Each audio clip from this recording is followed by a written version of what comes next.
Hello students, welcome to Study for Civil Services. Today is 28th of May 2020 and guys current affairs का ये lecture आप लोग देख रहे हैं.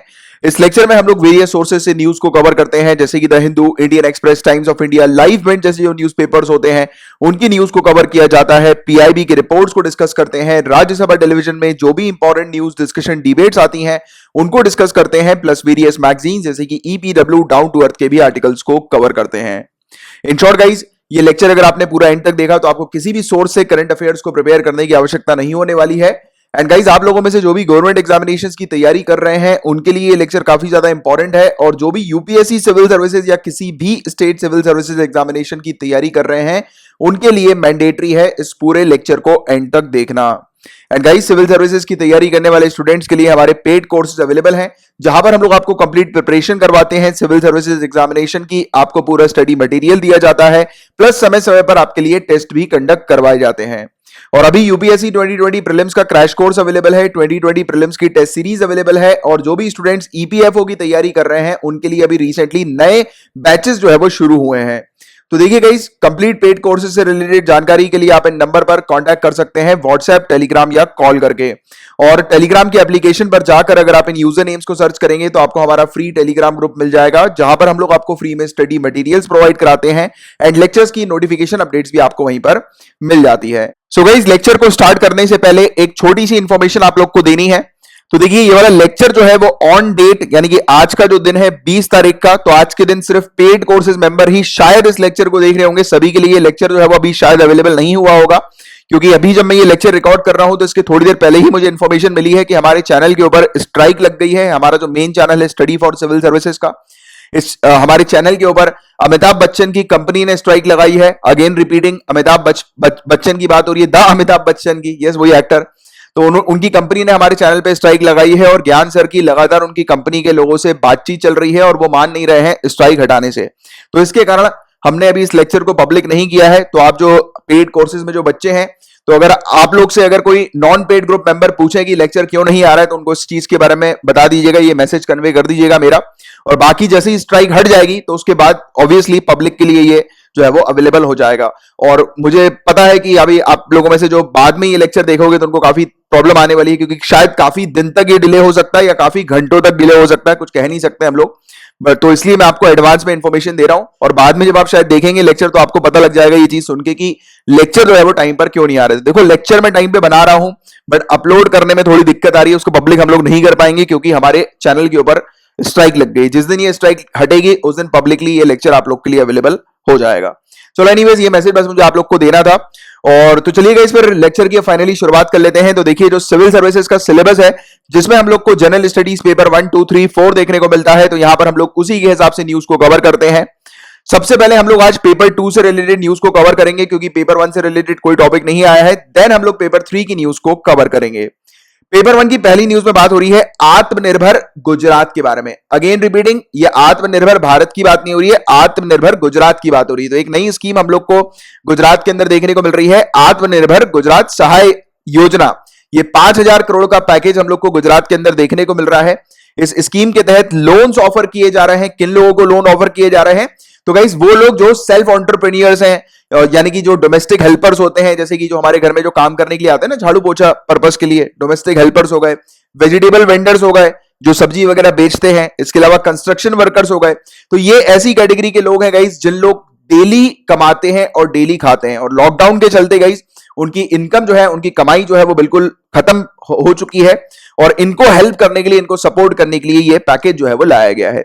इसमें इन लोगों को 1 लाख रुपए तक का लोन दे दिया जाएगा, जो कि काफी कम इंटरेस्ट रेट पर, मात्र 2% इंटरेस्ट रेट पर, और ये 3 साल के पीरियड के लिए इनको ऑफर किया जाएगा, स्पेशली स्मॉल एंटरप्रेन्योर्स और सेल्फ एम्प्लॉयड वर्कर्स के लिए, जिससे कि उनको जो परेशानियां आ रही हैं उस परेशानियों से वो जो है वो निपट सके इस अमाउंट से. ठीक है, तो 1 लाख रुपए तक का ये अमाउंट जो है वो उनको दिया जाएगा. तो ये वाली चीज बस आप लोग को थोड़ी सी याद रखनी है इसके बारे में. अब नेक्स्ट टॉपिक पे गाइस आप लोग के लिए क्वेश्चन है नेशनल लीगल सर्विस अथॉरिटी से रिलेटेड. तो फटाक से वीडियो को पॉज करो और मेरे इस क्वेश्चन को एक्सप्लेन करने से पहले नीचे कमेंट बॉक्स पर इसका आंसर लिखकर बताओ कि ये चारों ऑप्शन में से कौन सा ऑप्शन करेक्ट है.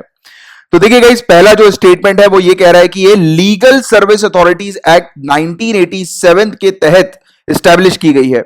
तो यस, बिल्कुल करेक्ट है ये वाली चीज कि ये लीगल सर्विस अथॉरिटी एक्ट 1987 के तहत स्टैब्लिश की गई है। बट गाइज यहां पर बताया गया है कि इसका जो मेन पर्पस है वो ये है कि जो हमारी वीकर सेक्शन ऑफ सोसाइटी है, यानी कि जो गरीब लोग हैं, जो लोग केस वगैरह नहीं लड़ पाते हैं, कोर्ट के अंदर वकील को हायर नहीं कर पाते हैं, तो उनको ये सर्विस प्रोवाइड कराती है। तो यहां तक भी बात सही है, बट ये उनको लो कॉस्ट में नहीं, उनको बिल्कुल फ्री में लीगल सर्विसेज ऑफर करती है। यहां पर ये चीज याद रखना, कम लागत में वो कानूनी सेवाएं ऑफर नहीं करती है नालसा, ये बिल्कुल फ्री में weaker section of the society को सर्विस ऑफर करती है, लीगल सर्विसेज, जैसे कि कोर्ट कचहरी के अंदर जो वकील की जो फीस वगैरह होती है, क्योंकि गरीब लोग नहीं दे पाते ये सब, वकील की फीस हो गई, डॉक्यूमेंट्स निकालने के लिए जो पैसे लगते हैं, जो केस रजिस्टर कराने के लिए भी इवन पैसे लगते हैं। आपको पता हो, अगर आपको नहीं पता तो मैं आपको बता दूं कि सिविल केस जब आप लड़ते हो तो सिविल केस में आपको कोर्ट फीस देनी पड़ती है, और लाखों रुपए में कोर्ट फीस होती है अगर आपकी कोई प्रॉपर्टी की अमाउंट जो है, वैल्यू जो है वो बड़ी है, और उसका अगर कुछ फ्रॉड वगैरह चल रहा है। क्योंकि मैं तो ये चीज पर्सनल जानता हूं, क्योंकि एक बड़ा फ्रॉड जो है वो मेरे फादर के साथ हुआ था अभी कुछ साल पहले, जिसकी अभी भी जो है वो पेशियां चल रही है, बट अभी तो सब कुछ बंद पड़ा हुआ है, तो कुछ हो नहीं पा रहा है। तो ये उसमें ही सिविल केस और क्रिमिनल केस दोनों लगाया गया था, और उसमें लाखों की अमाउंट में जो है वो फीस गई थी। और इवन जैसे कि हमारा केस तो ऑनरेबल सुप्रीम कोर्ट तक पहुंचा था, तो आप सुन के शॉक्ड रहेंगे। एक बहुत ही मामूली छोटा सा केस था एंटीसिपेटरी बेल को कैंसिल कराने का, उसमें वकील को 3 लाख रुपए दिए गए थे, सिर्फ मतलब एंटीसिपेटरी बेल खारिज कराने के लिए 3 लाख रुपए। और बाकी तो दूसरे केसेस जो अभी चल ही रहे हैं, हाई कोर्ट के अंदर भी है और डिस्ट्रिक्ट कोर्ट में भी है, तो साइमल्टेनियसली अलग अलग कोर्ट में एक ही केस चल रहा है, राइट। तो वो अलग अलग मैटर के लिए जा रहा है बेसिकली, तो इसलिए बहुत पैसा लग जाता है, और गरीब लोग जो है वो इतना पैसा नहीं भर पाते हैं, तो उनके लिए नालसा हम लोग को देखने को मिलती है। तो आई थिंक आपको ये पॉइंट जो है वो प्रैक्टिकली क्लियर हो गया होगा कि ये कितना इंपॉर्टेंट होता है, क्योंकि गरीब लोग इतना ह्यूज अमाउंट जो है वो भर ही नहीं पाते। चलो एनीवेज, आगे की बात करें तो पहला स्टेटमेंट हो गया अपना गलत, पहला गलत है, तो एलिमिनेशन ऑप्शन से ये और ये दोनों स्टेटमेंट हमारा गलत हो जाएगा।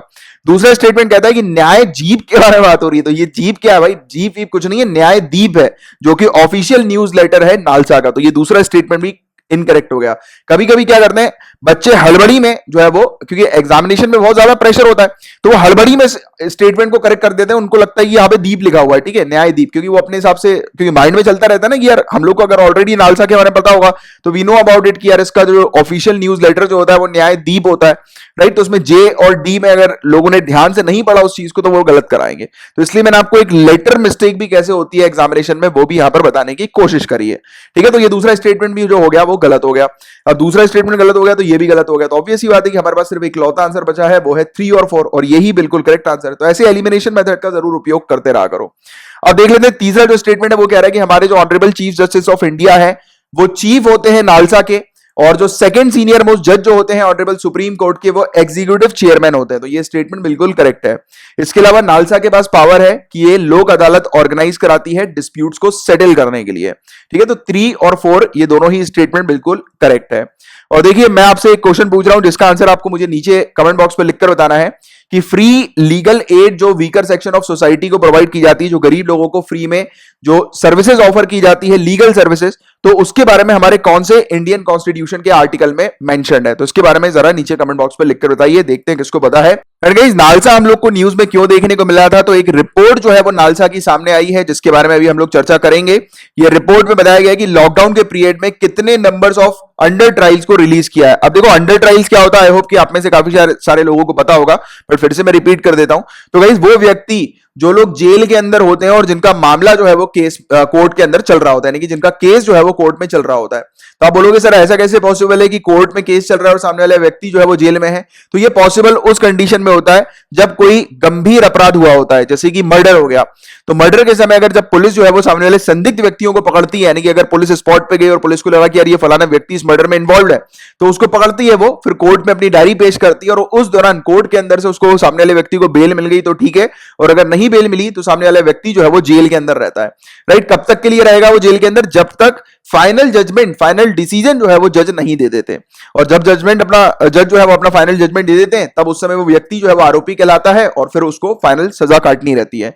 बट जब तक केस चल रहा होता है तब तक भी वो एज अ सजा के तौर पर ही जेल में ही रहता है। एक तरह की सजा ही होती है, क्योंकि सामने वाला व्यक्ति तो जेल के अंदर ही है, उसको बेल नहीं मिली है, राइट। तो ये चीज हम लोग को देखने को मिलती है। और उसको छोड़ना जो है वो इसलिए पॉसिबल नहीं है क्योंकि अगर इसको छोड़ दिया तो ये शायद भाग भी सकता है। तो इसलिए जो गंभीर आरोप होते हैं उसमें जो लोग होते हैं, जो संदिग्ध लोग होते हैं, जिन पर शक होता है पुलिस को, तो वो पुलिस भी उनको पकड़ लेती है। अब देखो, हर किसी को नहीं पकड़ सकती पुलिस, उसका कोई ना कोई लिंक जो है वो उस केस से होना चाहिए, क्योंकि अगर केस से लिंक ही नहीं है, चलते फिरते आदमी को जो है वो पकड़ लिया तो बड़ी नुकसान वाली कहानी हो सकती है ना। तो उसमें जब देखो क्या होता है, आप जानते हो कोई भी आरोपी जिसको भी पुलिस पकड़ती है उसको 24 घंटे से पहले पहले जज के सामने पुलिस को पेश करना रहता है उस आरोपी को, है ना, या फिर जिसको भी पुलिस ने पकड़ा है उसको। तो जब जज के सामने पेश की जाती हैं चीजें, तब जब पुलिस अपनी डायरी पेश करती है जज के सामने और बताती है कि ये फलाना व्यक्ति है, इसने मर्डर किया है और ये इसने मर्डर करने की इसकी लिंक जो है ये है, तो उस समय ऑनरेबल जो जज होते हैं वो लिंक को देखते हुए सामने वाले व्यक्ति को या तो बेल दे सकते हैं या फिर नहीं दे सकते हैं, बोलता है। ठीक है,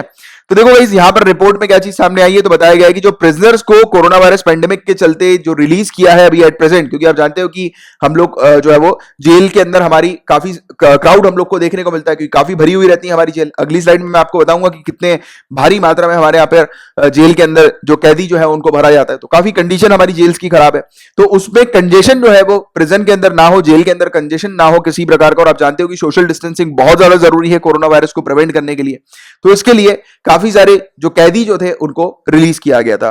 तो इनमें से अंडर ट्रायल जो कैदी थे वो 42,529 हम लोग को देखने को मिले थे जिनको रिलीज किया है, और जो परोल जिनको दी गई है वो 16,391 91 हम लोग को देखने को मिली है। ठीक है, और सबसे ज्यादा कैदी जो है वो उत्तर प्रदेश के हैं, फिर राजस्थान के, फिर तमिलनाडु, फिर पंजाब, फिर महाराष्ट्र के हम लोग को देखने को मिल रहा है। ठीक है, you don't need to remember the figure, but आप इन जनरल अगर 40,000 भी लिख दो, अप्रोक्सीमेटली 40,000 आप लिख दो तो भी वेल एंड गुड है। अगर इसको याद रख सको तो ठीक है, वरना कोई बात नहीं। ठीक है, 40,000 कौन से अंडर ट्रायल्स, और लगभग 15,000 आप लिख सकते हो जो परोल में जिनको रिलीज किया गया, अगर मेंस वगैरह में लिखना चाहो तो।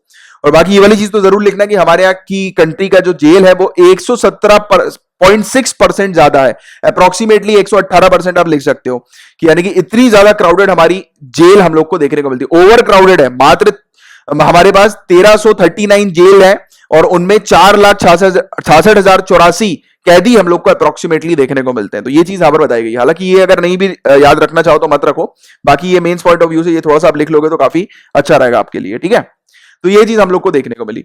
अब बात करेंगे RECP के बारे में, रीजनल कॉम्प्रिहेंसिव इकोनॉमिक पार्टनरशिप के बारे में। इस टॉपिक को पहले भी मैं आप लोग को पढ़ा चुका हूं, तो फटाक से वीडियो को पॉज करो और इसका आंसर नीचे कमेंट बॉक्स पर लिखकर बताओ मेरे इस टॉपिक को एक्सप्लेन करने से पहले। तो RECP पहला स्टेटमेंट जो है वो ये कहता है कि एक फ्री ट्रेड एग्रीमेंट है, फ्री ट्रेड एग्रीमेंट। तो हाँ बिल्कुल सही, ये फ्री ट्रेड एग्रीमेंट है। ये आपस में कंट्रीज के बीच में ट्रेड करने के लिए ये एग्रीमेंट जो है वो लाया गया था।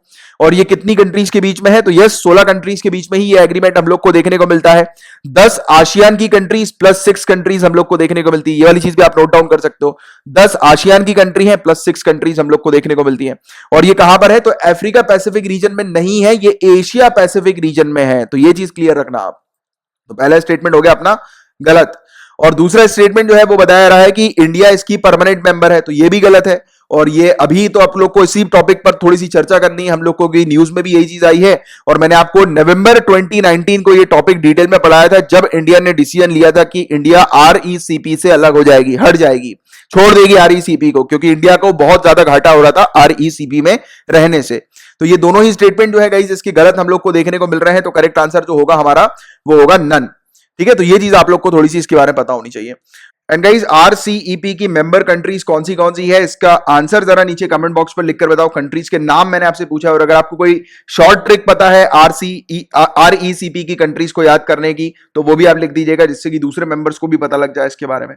ठीक है, और देखिए गाइस RCEP से विड्रॉ करने का फैसला इंडिया का क्या सही है या गलत है, इस पे चर्चा करेंगे, क्योंकि ऐसे क्वेश्चन मेंस पे आ सकते हैं।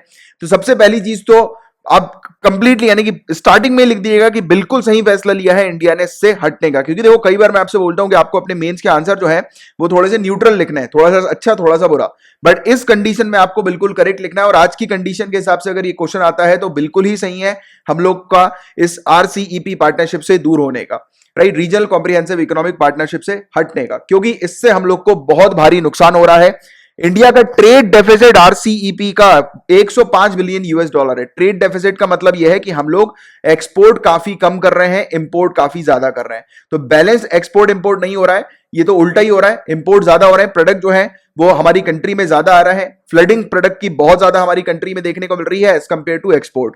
और जब हम लोग ज्यादा इंपोर्ट करते हैं, कम एक्सपोर्ट करते हैं, तो नुकसान हम लोग का होता है। और आपको याद आ रहा होगा, जब हम लोग ने आत्मनिर्भर भारत का पहला फेज जब स्टार्ट किया था, पहला इकोनॉमिक स्टिमुलस पैकेज जब पढ़ाया था मैंने आप लोग को, आई थिंक सैटरडे को पढ़ाया था, पिछले सैटरडे को, तब उस समय हम लोगों ने काफी डिटेल में डिस्कस किया था कि हमारी कंट्री के अंदर पैसों का रोटेशन क्यों जरूरी होता है। और उस समय मैंने आप लोग को समझाया था, पूरा डिटेल में एक्सप्लेन किया था कि हमारी कंट्री के अंदर अगर प्रोडक्ट्स खुद ब खुद मैन्युफैक्चर होते हैं तो वो प्रोडक्ट का पैसा जो है वो हमारी कंट्री में अलग अलग सेक्टर में रोटेट होता है। बट अगर दूसरी कंट्री से अगर हम लोग कोई प्रोडक्ट इंपोर्ट करते हैं तो हमारा जो पैसा है वो सीधा सीधा दूसरी कंट्री में चले जाता है और वो दूसरी कंट्री को हेल्प करता है। ठीक है, दूसरी कंट्री में फिर मनी का सर्कुलेशन होता है रादर देन हमारी कंट्री के। तो देखो गाइस, अब इसमें आज की रेट की अगर बात करें तो आज की रेट में ऑलरेडी आप जानते हो कि हमने इकोनॉमिक पैकेज के बारे में डिस्कस किया, काफी डिटेल में इकोनॉमिक स्टिमुलस पैकेज को डिटेल में डिस्कस किया हुआ है, आत्मनिर्भर भारत को डिटेल में ऑलरेडी डिस्कस किया हुआ है। आज भी उसके कुछ हम लोग इकोनॉमिक स्टिमुलस पैकेज का फोर्थ वेरिएंट जो है वो आज देखने वाले हैं। तो हमने काफी कुछ इसके बारे में डिस्कस किया और हम लोग को पता है कि आज की रेट में हमें इंपोर्ट बिल्कुल नहीं करना है, ज्यादा से ज्यादा हम लोग को एक्सपोर्ट पर फोकस करना है। और इस समय अगर आरसीईपी का साथ अगर हम लोग देते हैं तो ये हमारे लिए बहुत ही खराब जो है वो हो सकता है। ठीक है, तो इसलिए यहां पर बताया गया। और ऊपर से चाइना भी हम लोग को यहां पर देखने को मिलता है। चाइना जो है वो हमारी कंट्री के अंदर प्रोडक्ट को डंप करता है और 54 बिलियन यूएस डॉलर का चाइना ही एक लौता हम लोग को ट्रेड डेफिसिट करा रहा है हमारे लिए। यानी कि इस अगर 105 बिलियन यूएस डॉलर की बात करें तो लगभग आधा चाइना का ही प्रोडक्ट हमारी कंट्री के अंदर आ जाता है। तो आप और आप जानते ही हैं कि चाइना हमारी कंट्री में काफी ज्यादा प्रोडक्ट जो है वो डंप करके जाता है, राइट, जिससे कि हमारी कंट्री की जो डोमेस्टिक कंपनीज है वो बर्बाद हो जाए। और ऐसा होता भी है क्योंकि देखो, इंपोर्टेड प्रोडक्ट्स अगर सस्ते हैं तो लोग बाग सस्ते प्रोडक्ट को परचेस करेंगे, क्योंकि कंज्यूमर क्या सोचता है, कंज्यूमर सोचता है कि भाई उसको प्रोडक्ट अच्छा और सस्ता मिल जाए, है ना, यही बात बोलते हैं ना कि टिकाऊ अच्छा काम करने वाला प्रोडक्ट मिल जाए। और वहां पर चाइना प्रोडक्ट्स भेजता है ऐसे टिकाऊ प्रोडक्ट्स सस्ते रेट में, जिससे कि हमारी जो डोमेस्टिक कंपनीज हैं उनसे कोई प्रोडक्ट परचेज नहीं करता और इसी के कारण फिर हमारी डोमेस्टिक कंपनीज का भी बहुत ज्यादा नुकसान होता है। तो हमारा जो डोमेस्टिक इंटरेस्ट है वो चाइनीज प्रोडक्ट्स जो है, चाइनीज मैन्युफैक्चर्ड गुड्स जो है वो हर्ट करते हैं और साथ ही साथ न्यूजीलैंड से आने वाले डेयरी प्रोडक्ट्स भी हमारे इंडियन मार्केट को खराब कर देते हैं, राइट। तो ये इसीलिए आरसीईपी से दूर हटना हमारे लिए काफी ज्यादा अच्छी बात है। ठीक है, तो ये चीज आप मेंस में लिखेंगे और मैंने थोड़ा सा आपको डिटेल में इसलिए समझाया है क्योंकि ये बस पॉइंट्स आप लोग को मेंशन करने हैं और ये हमारे मेक इन इंडिया इनिशिएटिव जो है उसको भी बर्बाद कर सकता है, उसको भी खराब कर सकता है, उसके लिए भी हानिकारक है। तो ये चीज यहां पर बताई गई है। तो ये 3 इंपॉर्टेंट पॉइंट्स है जो बस आपको नोट डाउन करने हैं, इससे ज्यादा और कुछ पढ़ने की जरूरत नहीं और मेंस में भी आप सिर्फ यही 3 पॉइंट्स जो है वो मेंशन करेंगे। अब नेक्स्ट टॉपिक में बात हो रही है इंटरनेशनल हेल्थ रेगुलेशंस के बारे में। 58 countries including 27 member European union के प्लस इंडिया, इन्होंने एक रेजोल्यूशन ड्राफ्ट किया है और ये रेजोल्यूशन जो है वो 74th वर्ल्ड हेल्थ असेंबली के अंदर जो है वो प्लेस किया जाएगा, राइट, रखा जाएगा ये रेजोल्यूशन। और ये रेजोल्यूशन वर्ल्ड हेल्थ ऑर्गेनाइजेशन के खिलाफ है क्योंकि कोरोना वायरस पेंडेमिक के चलते वर्ल्ड हेल्थ ऑर्गेनाइजेशन ने सही कदम नहीं उठाए हैं और उसको लेकर काफी सारी कंट्रीज जो है गाइस वो वर्ल्ड हेल्थ ऑर्गेनाइजेशन से गुस्सा भरी बैठी हैं, राइट। तो उसको लेकर इन्होंने ये एक रेजोल्यूशन सामने रखा। अब देखो इस रेजोल्यूशन के अंदर क्या क्या डिमांड्स हम लोग को देखने को मिल रही है, इस पर अगर चर्चा करें तो देखो गाइस काफी सारी कंट्री जो है इंक्लूडिंग इंडिया ऑल्सो, उनको ये लगता है कि चाइना सेंट्रिक है वर्ल्ड हेल्थ ऑर्गेनाइजेशन, ये चाइना को ज्यादा फेवर कर रही है। तो यहां पर कहा गया है कि वर्ल्ड हेल्थ ऑर्गेनाइजेशन को चाइना के अगेंस्ट टफ एक्शंस लेने चाहिए जो कि वर्ल्ड हेल्थ ऑर्गेनाइजेशन नहीं ले रही है। और साथ ही साथ और ऑब्वियस ही बात है कि चाइना की भी रिस्पॉन्सिबिलिटी है वर्ल्ड हेल्थ ऑर्गेनाइजेशन के मेंबर के तौर पर कुछ चीजों को फॉलो करने की जो कि चाइना ने नहीं करी है। तो इसको लेकर जो है वो मुद्दे अभी एट प्रेजेंट उठ रहे हैं। अब वो रिस्पॉन्सिबिलिटी कैसे बनती है तो वो आगे चल के मैं आपको बढ़ाऊंगा थोड़ी देर बाद। बट अभी के लिए इस रेजोल्यूशन में क्या है कि चाइना के अगेंस्ट टफ एक्शन लिया जाए और ट्रांसपेरेंसी चाइना जो है वो शो करे, इस पर यहां पर बातचीत की गई है। क्योंकि आप जानते हो गाइस कि जब ये कोरोना वायरस निकला था तब से लेकर अभी तक चाइना के अंदर से कोई ट्रांसपेरेंसी हम लोग को नहीं देखने को मिलती, चाहे वो डेथ के रेट्स हो, चाहे वो कोई भी चीज हो। और इवन आप लोग को पता होगा काफी सारे एडिटोरियल्स में आज की डेट में ये चर्चा भी चल रही है कि वुहान की एक लैब, एक प्रयोगशाला से जन्म लिया है कोरोना वायरस ने। काफी सारे एडिटोरियल्स में था, हिंदू, इंडियन एक्सप्रेस या फिर आप हिंदी दैनिक जागरण वगैरह के भी एडिटोरियल्स उठा के देखो तो अभी कुछ दिनों पहले की बात है, मेरे ख्याल से 2-3 दिन ही हुए, एक दो एडिटोरियल्स में आया है कि वुहान के प्रयोगशालाओं से ये वायरस ने जन्म लिया है। बट उस चीज की कंफर्मेशन नहीं है, उस चीज की कंफर्मेशन अमेरिका की कुछ खुफिया एजेंसी जो है वो पता लगा रही है, बट अभी तक पुख्ता सबूत नहीं आया। बट कहीं ना कहीं से अनुमान ऐसा लग रहा है कि हाँ शायद इसने ऐसा किया है, क्योंकि उस लैब को बंद कर दिया था इसने एक ही दिन के अंदर। जैसे ही खबर मिलना शुरू हुई, खबर फैलना शुरू हुई कि चाइना की एक लैब से ये वायरस बना है, तब चाइना ने पूरे अपने सबूत हटा दिए और उस लैब को बंद कर दिया। तो एक आरोपी ही होता है जब अगर उसको लगता है कि वो फंसने वाला होता है तो वो अपने सबूतों को जला देता है। तो कुछ इसी प्रकार की हरकत चाइना की तरफ से हम लोग को देखने को मिली। तो इसीलिए सभी कंट्रीज जो है वो चाइना के ऊपर गुस्सा खा के बैठी हैं कि आज की डेट में जब पूरी कंट्रीज परेशान है, तो उस बीच चाइना जो है वो कोरोना वायरस के लिए तो देखो काम कर ही रहा है, बट इसने और भी बुरी हरकत करी थी कि जब तक कोरोना वायरस का कहर जो है वो पूरी दुनिया में नहीं आया था, उससे पहले इसने जो पीपीई हम लोग को देखने को मिलता है, जो प्रोटेक्टिव गियर्स इक्विपमेंट जो हम लोग को देखने को मिलते हैं, ये इसने इंपोर्ट करा लिए थे बहुत भारी मात्रा में, और उसका स्टॉक जो है वो मेंटेन कर लिया था अपने पास कि ये दूसरी कंट्री को बाद में बेचेगा। तो रॉ मटेरियल से ये सब चीजें जो पीपीई के काम की होती हैं, इसने वो सब चीज जो है वो स्टॉक कर लिया था, राइट। तो ये भी एक चीज हम लोग को चाइना की देखने को मिली। और इवन आपको ये भी पता होगा गाइस कि वायरस के आने से पहले ही चाइना ने कुछ समय पहले ही एक मतलब हॉस्पिटल्स वगैरह तैयार कर दिए थे, बना दिए, यानी कि व्यवस्था इसने करना शुरू कर दी थी इस बड़े लेवल की। तो उससे भी काफी सारे लोगों को, काफी सारी कंट्रीज को शक हुआ चाइना के ऊपर, और आज की डेट में चाइना जो है वो बात नहीं मान रही है, ना वो प्रॉपर इंफॉर्मेशन दे रही है। तो उसको लेकर काफी सारी कंट्रीज चाइना के अगेंस्ट हम लोग को देखने को मिल रही है, इंक्लूडिंग इंडिया ऑल्सो, राइट। इसके अलावा डब्ल्यूएचओ की भी काफी सारी गलतियां सामने आई हैं कि डब्ल्यूएचओ को जो एक्शंस लेने चाहिए थे वो डब्ल्यूएचओ ने नहीं लिए हैं। तो डब्ल्यूएचओ के खिलाफ भी काफी सारी कंट्रीज हो चुकी हैं। साथ ही साथ इम्पार्शियल, इंडिपेंडेंट और कॉम्प्रिहेंसिव इवैल्यूएशन रिव्यू जो है वो करना पड़ेगा डब्ल्यूएचओ का, कि डब्ल्यूएचओ को कैसे रिस्पॉन्स करना चाहिए, उसका पूरा एक इवैल्यूएशन होगा। तो उसको लेकर यहां पर किया गया, और इफेक्टिवनेस जो है वो क्या होनी चाहिए डब्ल्यूएचओ की मेजर्स लेने की, तो उस पर भी जो है वो यहां पर अब चर्चा हम लोग को देखने को मिलेगी, क्योंकि ये इंटरनेशनल हेल्थ रेगुलेशंस के अंदर ये बहुत सारी रिस्पॉन्सिबिलिटीज हम लोग को डब्ल्यूएचओ के लिए देखने को मिलती है। तो आगे चल के इसके बारे में भी हम लोग बात करेंगे, और ये इसका हिंदी ट्रांसलेशन है जो मैंने भी आपको डिमांड के बारे में बताया कि ये क्या क्या डिमांड इस रेजोल्यूशन में हम लोग को देखने को मिलेगा, ठीक है। इसके अलावा जो क्रिटिसिज्म भी आ रहा है डब्ल्यूएचओ के अगेंस्ट, वो गाइस ये आ रहा है, एक तो इसने बहुत लेट डिक्लेयर किया था डब्ल्यूएचओ ने, जब स्थिति हाथ से निकल चुकी थी, खराब हो गई थी, तो इसने डिक्लेयर किया कि ह्यूमन टू ह्यूमन ट्रांसमिशन होता है ये कोरोना वायरस। और साथ ही साथ ग्लोबल हेल्थ इमरजेंसी भी इसने बहुत लेट डिक्लेयर करी थी, यानी कि मान के चलो कि आप कि डब्ल्यूएचओ ने काफी लेट पैंडेमिक डिक्लेयर किया था कोरोना वायरस को, जब तक इंफॉर्मेशन कोरोना वायरस से रिलेटेड आना शुरू हो गई थी डब्ल्यूएचओ के बाद, बट तभी भी डब्ल्यूएचओ ने प्रॉपर टाइम पर मेजर्स नहीं लिए।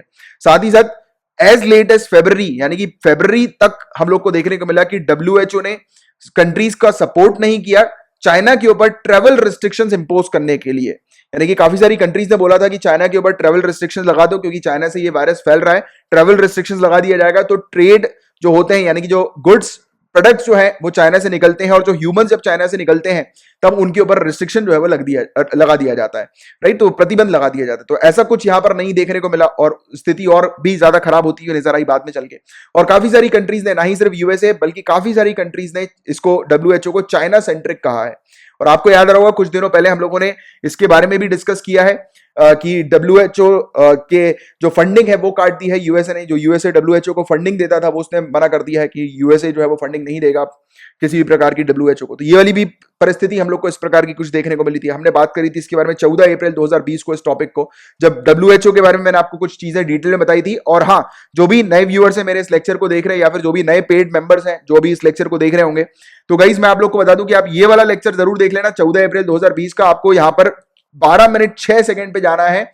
इस टाइमिंग पे आपको ये पूरा टॉपिक मिल जाएगा, जहां पर हमने डब्ल्यूएचओ को फंडिंग कैसे मिलती है उसके बारे में भी काफी डिटेल में चर्चा करी। अगर आप इस लेक्चर को देख लोगे तो आपको डब्ल्यूएचओ कैसे ऑपरेट करता है और उसका पूरा ऑर्गेनाइजेशन किस प्रकार का है, फंडिंग कहां से ये रिसीव करता है, वो पूरी इंफॉर्मेशन आपको कंप्लीट मिलेगी। तो इसको जरूर एक बार देख लेना। हमारा ओनली करंट अफेयर नाम का एक चैनल है यूट्यूब के अंदर, जहां पर ये टॉपिक मैंने आपको पढ़ाया हुआ है। ये 14 अप्रैल को ये का वीडियो आप लोग को सर्च करना है ओनली करंट अफेयर का। आप ऐसे इस प्रकार से लिखेंगे ऊपर सर्च कॉलम में यूट्यूब के 14 अप्रैल ओनली करंट अफेयर, तो आपको ये टॉपिक मिल जाएगा। और वहां पर आपको 12 मिनट 6 सेकंड में जाना है, और यहां पर आपको पूरी डिटेल में इंफॉर्मेशन जो है वो इससे रिलेटेड हासिल हो जाएगी। ठीक है, तो ये चीज हम लोग को यहां पर देखने को मिली। अब इंटरनेशनल हेल्थ रेगुलेशन या फिर आईएचआर जो है वो क्या है गाइस, तो 2005 में आया था आईएचआर। ये एक प्रकार का एग्रीमेंट है जो कि 196 कंट्रीज के बीच में हुआ था, इंक्लूडिंग सभी जितने भी डब्ल्यूएचओ के मेंबर कंट्रीज हैं उनके साथ, राइट। और फोकस किसके ऊपर किया गया था कि सभी कंट्रीज मिलकर जो है वो ग्लोबल हेल्थ सिक्योरिटी के लिए काम करें, यानी कि कोई भी अगर पेंडेमिक आता है और इस प्रकार की जो मतलब जो महामारी हम लोग को देखने को मिलती है, तो उस दौरान सभी कंट्रीज मिलकर एक साथ इकट्ठा होकर काम करें। इसके अंदर बहुत सारी चीजें हम लोग को देखने को मिलती हैं कि जैसे ही किसी कंट्री के अंदर कोई वायरस आता है तो उसको वायरस को डिटेक्ट करना है, राइट, और उसकी रिपोर्ट जो है वो पब्लिक करनी है, यानी कि बताना है डब्ल्यूएचओ को तुरंत कि ये इस प्रकार का वायरस आया है और ये इस वायरस का संक्रमण इस प्रकार से होता है, राइट। तो जो भी डिजीज किसी भी कंट्री के अंदर फैलने वाली हम लोग को देखने को मिलती है, उस डिजीज से रिलेटेड कंप्लीट इंफॉर्मेशन डब्ल्यूएचओ को तुरंत प्रोवाइड करानी होती है। और फिर डब्ल्यूएचओ का काम क्या होता है, इसका कोऑर्डिनेशन का काम होता है। जितने भी मेंबर कंट्रीज हैं उनके साथ ये कोऑर्डिनेट करती है, सभी कंट्रीज को ये रिपोर्ट पहुंचाती है, रिलीज करती है, बताती है कि इस वायरस से कैसे लड़ना है या फिर इस फलाना डिजीज से कैसे लड़ना है, कैसे निपटना है, क्या क्या मेजर्स लेने हैं। तो वो काम डब्ल्यूएचओ का होता है, राइट। तो इसमें बहुत सारी चीजें होती है, जैसे कि डब्ल्यूएचओ बोल देती है कि एयरपोर्ट, जो पोर्ट्स होते हैं, जो ग्राउंड क्रॉसिंग होती है, तो वहां पर जो डिजीज जो है वो स्प्रेड ना हो, तो उसको लेकर ये लिमिटेशन भी बता सकती है, बोल सकती है कि हाँ यार ये बैन करो। क्योंकि मैंने भी आपको स्टार्टिंग में क्या बताया था कि डब्ल्यूएचओ ने काफी लेट ये घोषणा करी कि चाइना जो है उसके ट्रैवल को रिस्ट्रिक्ट कर दिया जाए, या फिर चाइना से जो लोग निकलते हैं, जो या फिर जो ट्रेड होता है चाइना से, जो गुड्स प्रोडक्ट्स जो है वो बाहर जाते हैं, एक्सपोर्ट होते हैं, तो उसको बंद करने के लिए काफी लेट जो है वो डब्ल्यूएचओ ने एक्शन लिया था, काफी लेट, जब समय निकल चुका था। और काफी सारी कंट्री ने बहुत पहले से जो है वो डब्ल्यूएचओ को बोल रखा था कि चाइना से ये वायरस निकला है तो चाइना के ऊपर रेस्ट्रिक्शंस लगाए जाए, बट डब्ल्यूएचओ ने ऐसा कुछ नहीं किया। तो डब्ल्यूएचओ के जो काम होते हैं गाइस वो इस प्रकार से होते हैं, कोऑर्डिनेट करने के काम होते हैं और समय पर इंफॉर्मेशन पहुंचाने के काम होते हैं। तो यही कुछ गलतियां डब्ल्यूएचओ की एट प्रेजेंट नजर आई हैं और इसको लेकर एक रेजोल्यूशन हम लोग को देखने को मिला। तो ये मैंने आपको टॉपिक इसलिए डिटेल में पढ़ा है क्योंकि इससे रिलेटेड काफी ज्यादा चांसेस हैं एग्जामिनेशन में आने के, राइट। और पेपर 2 से रिलेटेड सिर्फ इतने ही टॉपिक्स थे। नाउ हम लोग पेपर 3 के टॉपिक्स की तरफ आगे बढ़ रहे हैं। बात हो रही है ट्रोग्लोमाइसिस ट्विटरी, ठीक है, ट्वीट कवर हो गई। इस इमेज को सर्च करने पर एक नई स्पीसीज हम लोग को देखने को मिली जिसका नाम जो है वो रख दिया गया ट्रोग्लोमाइसिस ट्विटरी। तो अगर क्वेश्चन आता है ट्रोग्लोमाइसिस ट्विटरी क्या है, तो ये बेसिकली ना कोई चिड़िया है, ये चीज क्लियर रखना, क्योंकि ट्विटरी से शायद काफी सारे लोगों को लगे कि यार ये कोई चिड़िया है, ट्विटर की बात हो रही, तो चिड़िया नहीं है, ये एक पैरासिटिक फंगस हम लोग को देखने को मिलता है, इस प्रकार का पैरासिटिक फंगस है ये, राइट। और ये एक ऑर्डर से बिलोंग करता है जिस ऑर्डर का नाम है लेबोलबेनियालिस, लेबोलबेनियालिस, यानी कि टाइनी फंगल पैरासाइट, एक छोटा सा फंगल पैरासाइट है ये, जो कि इंसेक्ट्स को अटैक करता है और साथ ही साथ मिलीपीड्स को, मिलीपीड्स यानी कि जो ज्यादा पैर वाले जो छोटे जो कीड़े होते हैं ना, जैसे कि कनखजूरा वगैरह टाइप का हो गया जिसके पैर बहुत सारे होते हैं, तो ऐसे जो कीड़े होते हैं तो उनको ये अटैक करता है, उनको ये खाता है, ठीक है। ये पैरासाइट है, एक प्रकार का पैरासाइटिक फंगस हम लोग को देखने को मिलता है, ठीक है। तो एक नई स्पीसीज ये डिस्कवर हुई है। अब गाइस बात हो रही है एनएमआईएस के बारे में, नेशनल माइग्रेंट इंफॉर्मेशन सिस्टम के बारे में। तो ये एक सेंट्रल ऑनलाइन रिपोजिटरी है माइग्रेंट वर्कर्स की, यानी कि सिंपल सॉर्टेड तरीके से याद रखो कि जो माइग्रेंट वर्कर्स हैं, आप जानते हो कि आज की डेट में जो वर्कर जो है वो अपने स्टेट को छोड़कर, यानी कि जो उनकी जो वर्किंग प्लेस है उसको छोड़कर वो अपने अपने गांव शिफ्ट हो रहे हैं, एक स्टेट से दूसरी स्टेट में जा रहे हैं, तो उनका जो मूवमेंट हो रहा है उसका रिकॉर्ड रखने के लिए ये एक online national migrant information system जो है वो तैयार किया गया है, राइट। तो इसमें कॉन्टैक्ट ट्रेसिंग जैसे भी हम लोग को फीचर्स देखने को मिलेंगे, एडिशनल फीचर जो कि आरोग्य सेतु ऐप में हम लोग को देखने को मिलते हैं, जिसके थ्रू पता लगता है कि एक व्यक्ति जो है वो किस किस जगह पर गया है, उसका जो लोकेशन जो है वो क्या क्या है। जैसे कि अगर कोई कोरोना वायरस संक्रमित व्यक्ति अगर पाया गया तो उसको जो है वो ट्रेस किया जाएगा, उसकी लोकेशन को, उसके मूवमेंट को, राइट। तो ये सब चीजें भी हम लोग को देखने को मिलती है इस मतलब सिस्टम के अंदर, और ये डेवलप किया है नेशनल डिजास्टर मैनेजमेंट अथॉरिटी के द्वारा। And one more important thing is कि ये जो सिस्टम है ये पब्लिक के लिए अवेलेबल नहीं है। जैसे कि अगर आप इस वेबसाइट पे जाओगे तो इस वेबसाइट का एक्सेस आप नहीं कर सकते, आप जब कलेक्टर बनोगे तभी इस वेबसाइट का एक्सेस कर पाओगे इन फ्यूचर। तो ये वाली जो वेबसाइट है सिर्फ अथॉरिटीज के लिए है, ठीक है। तो ये चीज यहां पर बताई गई है क्योंकि ऑब्वियस ही बात है कि ये पूरा डेटा जो है वो रिकॉर्ड किया जाएगा और अथॉरिटीज जो है वो तुरंत टाइम पर एक्शन ले सके, तो उस पर ये पूरी जो है वो हम लोग को सिस्टम देखने को मिल रहा है। तो ये बस सिंपल सी चीज इतनी याद रखो, इससे ज्यादा डिटेल में आपको जाने की जरूरत नहीं है। अब आईडीएल के बारे में बात करेंगे, इंटरनेशनल डे ऑफ लाइट के बारे में। तो 16 मई को हर साल international day of light observe किया जाता है। यूनाइटेड नेशन इस दिन पूरे दुनिया भर में अवेयरनेस जो है वो क्रिएट करती है। स्पेशली अवेयरनेस जो होती है वो इस प्रकार की होती है कि जिस भी टेक्नोलॉजी से लाइट निकलती, जो भी लाइट बेस्ड टेक्नोलॉजी हम लोग को देखने को मिलती है, तो उसका रोल जो है वो किस प्रकार का होता है रोजमर्रा की दुनिया में, तो उसके बारे में अवेयरनेस क्रिएट की जाती है। जैसे कि आज की डेट में आप जानते हो गाइस कि हर एक इंडिविजुअल डेली बेसिस पर लाइट का उपयोग करता है। आप घर में रहते हो तो रात के समय पे आप अपना ट्यूबलाइट जला लेते हो, टॉर्च जला लेते हो, अपने मोबाइल की का उपयोग करते हो, फ्लैश लाइट का उपयोग करते हो, राइट। तो रोजमर्रा की जिंदगी में जो भी इंडिविजुअल लाइट बेस्ड टेक्नोलॉजी का उपयोग करते हैं तो उनको अवेयरनेस क्रिएट की जाती है कि भाई ये टेक्नोलॉजी बहुत शानदार है, अगर ये नहीं होती तो जीवन कैसा होता, तो इसके बारे में विचार करने के लिए कहा जाता है, राइट। तो ये सब चीजें हम लोग को देखने को मिलती है। और बेसिकली जो लाइट बेस्ड टेक्नोलॉजीज है उसके सक्सेस को जो है वो याद किया जाता है, ठीक है। तो ये बस ये बेसिक चीज आपको इसके बारे में पता होना चाहिए आईडीएल के बारे में। और 16 मई को पहला ऑपरेशन हुआ था लेजर का 1960 में, इसलिए 16 मई डेट जो है वो डिसाइड की गई है। और ये जो पहला ऑपरेशन हुआ था लेजर का 1960 में, ये फिजिसिस्ट और इंजीनियर थियोडोर मैमन के द्वारा किया गया था, ठीक है। तो ये चीज आप लोग को पता होनी चाहिए। और आईडीएल जो है वो एडमिनिस्टर किया जाता है आईबीएसपी से, इंटरनेशनल बेसिक साइंस प्रोग्राम से, जो कि एक यूनेस्को का प्रोग्राम हम लोग को देखने को मिलता है। और इसका सेक्रेटेरिएट जो है वो अब्दुस सलाम international centre for theoretical physics Italy के अंदर हम लोग को देखने को मिलता है, वहां पर लोकेटेड है इसका सेक्रेटेरिएट, ठीक है, सचिवालय। तो ये चीज आप लोग को थोड़ी सी पता होनी चाहिए इसके बारे में। अब आगे की बात करेंगे तो world telecommunication and information day 2020 हम लोग को देखने को मिलता है 17 मई को। इसकी थीम जो है इस साल की वो connect 2030 ICT information and communication technologies for sustainable development goal हम लोग को देखने को मिल रही है। हर साल ये 17 मई को इसलिए ऑब्जर्व किया जाता है क्योंकि 1969 से लगातार ये ऑब्जर्व किया जा रहा है। और 17 में ही इसलिए क्योंकि 17 में इंटरनेशनल टेलीकम्युनिकेशन यूनियन का फाउंडिंग डे हम लोग को देखने को मिला था। इस दिन 17 मई 1969 को आईटीयू जो है उसका फाउंडेशन हुआ था, राइट। और पहला इंटरनेशनल टेलीग्राफ कन्वेंशन भी 1965 को 17 मई को जो है वो साइन किया गया था। ये एग्रीमेंट पहली बार 1965 को साइन किया गया था। तो बस ये बेसिक चीज आपको पता होनी चाहिए, राइट। बट हम लोग थोड़ी सी डिटेल में आईटीयू की बात करने वाले हैं, आईटीयू की चर्चा करने वाले हैं। हम डिटेल में क्यों इस टॉपिक को हम लोग पढ़ेंगे तो वो आगे चल के आपको पता लग जाएगा थोड़ी देर बाद, बट अभी इस टॉपिक पे थोड़ा ज्यादा ध्यान देना। तो देखो गाइस, यूनाइटेड नेशन की एक एजेंसी हम लोग को आईटीयू देखने को मिलती है। इसका मेजर काम यह है कि दूर संचार जो है उसकी जितनी भी सेवाएं हैं, जितनी भी उसकी सर्विसेज है, जितने भी उसके ऑपरेशंस हैं, तो पूरी दुनिया भर में होते हैं, तो उसको कोऑर्डिनेट करने का इसका काम होता है आईटीयू का। ओरिजिनली 1865 में इसका फाउंडेशन हुआ था इंटरनेशनल टेलीग्राफ यूनियन के नाम से, ये हम लोग को देखने को मिलता है। 1865 में इसका ओरिजिनल फाउंडेशन हम लोग को देखने को मिला था, राइट, टेलीग्राफ के नाम से। पहले ये टेलीग्राफ के नाम से जाना जाता था, आज की डेट में ये टेलीकम्युनिकेशन के नाम से जाना जाता है, ठीक है। तो ये चीज आपको पता होनी चाहिए। और हेडक्वार्टर जो है इसका स्विट्जरलैंड के अंदर है, जेनेवा में हम लोग को देखने को मिलता है इसका हेडक्वार्टर।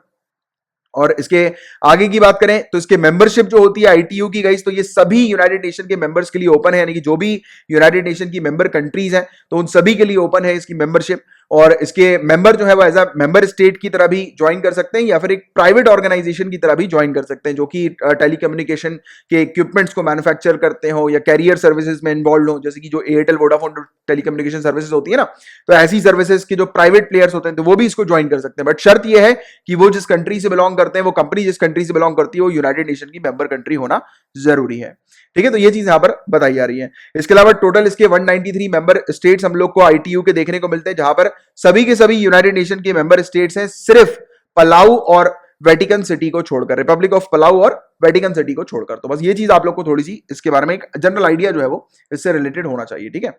अब आगे की बात करेंगे तो इसके फंक्शंस क्या क्या होते हैं। तो इसका मेजर काम है कि जितने भी हम लोग को टेक्नोलॉजीज देखने को मिलती है, जैसे कि रेडियो हो गया, टेलीविजन हो गया, सैटेलाइट, टेलीफोन, इंटरनेट, तो ऐसी जितनी भी ब्रॉडकास्टिंग टेक्नोलॉजी या कम्युनिकेशन टेक्नोलॉजी है उसको स्टैंडर्ड्स उसके पब्लिश करना और रेगुलेट करना उसको, राइट, कि यानी कि क्या क्या रूल्स रेगुलेशंस फॉलो करने पड़ेंगे इन टेक्नोलॉजीज का उपयोग करने के लिए, राइट। तो ये चीज हम लोग को देखने को मिलती है। और ये वर्किंग पार्टीज कंडक्ट कराती है, वर्किंग पार्टीज का मतलब वर्कशॉप होता है, वर्कशॉप कंडक्ट कराती है, स्टडी ग्रुप कंडक्ट कराती है, मीटिंग कंडक्ट कराती है कि टेलीकम्युनिकेशन से रिलेटेड अगर कोई भी इशू आज की डेट में आ रहा है या फिर आने वाले समय में आ सकता है तो उसको एड्रेस करने के लिए हम लोग को देखने को मिलता है मीटिंग होती है। और उस इश्यू को डिसॉल्व कैसे करना है उस पर चर्चा होती है, उस पर बातचीत होती है। साथ ही साथ अगर कोई डिस्प्यूट्स वगैरह टेलीकम्युनिकेशन सेक्टर के अंदर हम लोग को देखने को मिलता है, ये कंट्री के अंदर या किसी कंट्री के अंदर मेजर प्लेयर्स के बीच में या फिर अलग अलग कंट्रीज के बीच में अगर होता है तो उसको रिजॉल्व भी करने के लिए यहां पर बातचीत होती है। ये एग्जीबिशन और फोरम भी ऑर्गेनाइज करती है। हर 4 सालों में इसका हम लोग को ग्लोबल टेलीकॉम देखने को मिलता है, जो कि एग्जीबिशन होता है, फोरम होता है, राइट। इसके अलावा हम लोग को देखने को मिलता है कि आईटीयू जो है उसका ये भी काम होता है कि जो डेवलपिंग जो कंट्री होती है, जो इमर्जिंग कंट्री होती है, जो कि अपना खुद का टेलीकम्युनिकेशन सिस्टम डेवलप करना चाहती है, स्टैब्लिश करना चाहती है, तो उनको भी ये हेल्प करती है आईटीयू, राइट। और आईटीयू जो भी रिकमेंडेशन देती है, जैसे कि अगर इसके रेगुलेशंस और स्टैंडर्ड्स हैं तो उसको फॉलो ना भी करें तो भी चलेगा, क्योंकि वो इतना इंपॉर्टेंट नहीं होता, क्योंकि इसके जितने भी रिकमेंडेशंस होते हैं वो नॉन बाइंडिंग होते हैं। तो ये वाली चीज जरूर याद रखना है, स्पेशली फॉर प्रीलिम्स और ये टॉपिक के आने की संभावना थोड़ी सी ज्यादा है गाइस, वो इसलिए भी ज्यादा है, और ये देख सकते हो आप, ये इसका हिंदी में पूरा ट्रांसलेशन है जो मैंने आपको पढ़ा है। हिंदी में आपको हर एक चीज का ट्रांसलेशन मिलेगा, उसके ऊपर डरा मत करो आप, क्योंकि अगर आपके पास पीडीएफ आता होगा इसका तो आप देख सकते हो कि यहाँ पर अगर आप चाहो तो वीडियो को पॉज करके कैप्चर कर सकते हो। बाकी आपके पास अगर इसका पीडीएफ आपको डेली बेसिस पे मिलता होगा तो आप देख भी सकते हो कि यहाँ पर इंग्लिश हिंदी हर एक टॉपिक का आपको मिलेगा, कोई भी टॉपिक का छूटता नहीं है। बहुत ही रेयर चांसेस होते हैं, 99.9% होता है कि आपको मिल ही आता है, बट कभी इक्का दुक्का परसेंट चांस कि बाई चांस मेरा स्किप हो जाता है तो फिर शायद आपको ना मिले। बट अगर स्किप हो जाता है तो आप, मेरे जो व्यूअर्स हैं वो मुझे बता ही देते हैं कि सर इसका हिंदी आया नहीं है, हमारे पास पीडीएफ नहीं आया। मेरे पास काफी सारे लोग पर्सनल मुझे मैसेज करते हैं, तो फिर मैं उनको मंथली कंपाइलेशन में दे देता हूँ, राइट, या फिर उसी में अगर पॉसिबल रहा मेरे पास, अगर उसकी रॉ फाइल हुई तो फिर मैं उसमें एडिट करके आपको भेज देता हूँ। चलो एनीवेज, आईटीयू टॉपिक क्यों इतना ज्यादा इंपॉर्टेंट है, तो गाइस सबसे इंपॉर्टेंट इसकी एग्जामिनेशन में आने की ये है कि इंडिया इलेक्ट हो चुका है 2018 नवंबर में आईटीयू काउंसिल के मेंबर के तौर पर। आईटीयू काउंसिल के मेंबर के तौर पर इंडिया 2018 में इलेक्ट हुई है 4 सालों के लिए, और 2019 से लेकर 2022 के पीरियड के लिए। और अभी देखो, अभी 2020 हम लोग को देखने को मिल रहा है, तो ये इस पीरियड में ही आता है, तो इसलिए ये टॉपिक बहुत ज्यादा इंपॉर्टेंट है, ठीक है। और इंडिया इसकी एक्टिव मेंबर है 1869 से, जब से इसका फाउंडेशन हुआ था, और उसके बाद फिर ये रेगुलर मेंबर हम लोग को इंडिया जो है वो देखने को मिलती है आईटीयू काउंसिल की 1952 से, ठीक है। तो ये चीज बस आप लोग को इसके बारे में इन जनरल जो है वो एक आइडिया होना चाहिए। अब देखो, बात करेंगे अपने खतरनाक टॉपिक के बारे में, इकोनॉमिक स्टिमुलस पैकेज की बात हो रही है यहाँ पर। फोर्थ इसका पैकेज हम लोग को देखने को मिल रहा है। आज फोर्थ के बारे में बात करेंगे, कल हम लोग फिफ्थ के बारे में डिस्कस करेंगे, ठीक है। हालांकि फोर्थ और फिफ्थ एक साथ आ चुका है, बट मैं आप लोग को आज फोर्थ समझाऊंगा, कल फिफ्थ समझाऊंगा। और मैंने आपको बताया है कि आने वाले संडे को मैं आपको एक सिंगल वीडियो प्रोवाइड कराऊंगा, जिसमें कि मैं आप लोग को, देखो अलग से वो सिंगल वीडियो में मैं नहीं पढ़ाऊंगा एक साथ आप लोग को, मैंने ऑलरेडी जितनी भी चीज आपको पढ़ा चुकी है वो सिर्फ एक सिंगल वीडियो में दूंगा मैं, और जितनी भी बातें जो मैं बीच बीच में करता हूं उसको मैं कट कर दूंगा, डोंट वरी अबाउट। कि जैसे आपको लगे कि यार मैं जो भी आपको बोल रहा हूं कि आपको ये जाके पढ़ना है, इस प्रकार से करना है, तो वो मैं नहीं बताऊंगा उस वीडियो में। मतलब मान के चलो वो वाली आवाज मेरी आप लोग को उस लेक्चर में नहीं आएगी, उसमें बिल्कुल प्योर कंटेंट आपको मिलेगा, पूरा का पूरा एक ही सिंगल इकोनॉमिक स्टिमुलस का या फिर आत्मनिर्भर भारत का एक ही वीडियो में आपको पूरी चीज कवर हो जाएगी। और वीडियो जरूर देखना, आने वाले अपकमिंग संडे को मैं प्रोवाइड कराऊंगा, जिस दिन मैं आपको कंपाइलेशन प्रोवाइड कराता हूं हमारे डेली न्यूज एनालिसिस का, ठीक है। तो चलो गाइस, पहले देखो, जिन बच्चों ने नहीं देखा इकोनॉमिक स्टिमुलस का ये फोर्थ ये जो हम लोग को पार्ट देखने को मिल रहा है, वो पहले जाइए, पहले 16 मई वाले लेक्चर को आप देखिए, 16 मई वाले लेक्चर को आपको 2 मिनट 1 सेकंड पे जाना है, और आपको ये टॉपिक जो है वो स्टार्ट हो जाएगा आपका आत्मनिर्भर भारत का और इकोनॉमिक स्टिमुलस का। तो ये पहला फेज हम लोग को इसका देखने को मिला था, पहला पार्ट देखने को मिला था।